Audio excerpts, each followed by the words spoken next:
অনেক মেয়ে দেখবেন স্বামীর বাড়ির কথা অন্য বাড়িতে গিয়ে লাগায়। স্বামীর বাড়ির কথা হচ্ছে চার দেয়ালের মাঝে সীমাবদ্ধ।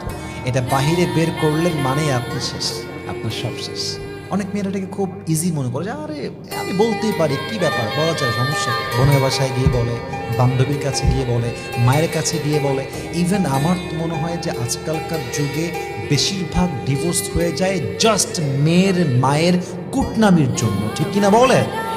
মেয়ের মা মেয়েকে কল দিয়ে দিয়ে কুটনামি শিখায়, এইটা করবি, ওইটা করবি না, ওইটা বলবি, এইটা বলবি না, এমনে এমনে এমনে এমনে শিখায় না। আর মেয়েটা যখন ওরকম অ্যাক্ট করে মায়ের কথা অনুযায়ী, পুরুষের মন থেকে উঠে যায়। এই জন্য মেহেরবানি করে স্বামীর বাড়ির কথা স্বামী বাড়িতেই শেষ। যখন মায়ের বাসায় যাবেন ভিন্ন বিষয় আলাপ হবে, স্বামীর বিরুদ্ধে কোনো কথাই হবে না। স্বামী আমার ভালো হোক, স্বামী আমার খারাপ হোক, স্বামী একমাত্র আমার। স্বামীর ব্যাপারে খারাপ কথা বলা মানেই মাথায় রাখবেন, যেই মেয়ে তার স্বামীর সম্মানকে নিচু করে, সে তার স্বামীর সম্মানকে নিচু করে না, সে তার নিজের সম্মানকে নিচু করে। এটা মেয়েরা বোঝে না। আমার স্বামী আমার সম্মানের জায়গা। আমার স্বামী ভালো থাকলে আমি ভালো, আমার স্বামী খারাপ থাকলে আমি খারাপ। আমার স্বামীর সম্মান বাড়লে আমার সম্মান বাড়বে, আমার স্বামীর সম্মান কমলে আমার সম্মান কমবে, ঠিক কিনা বলেন?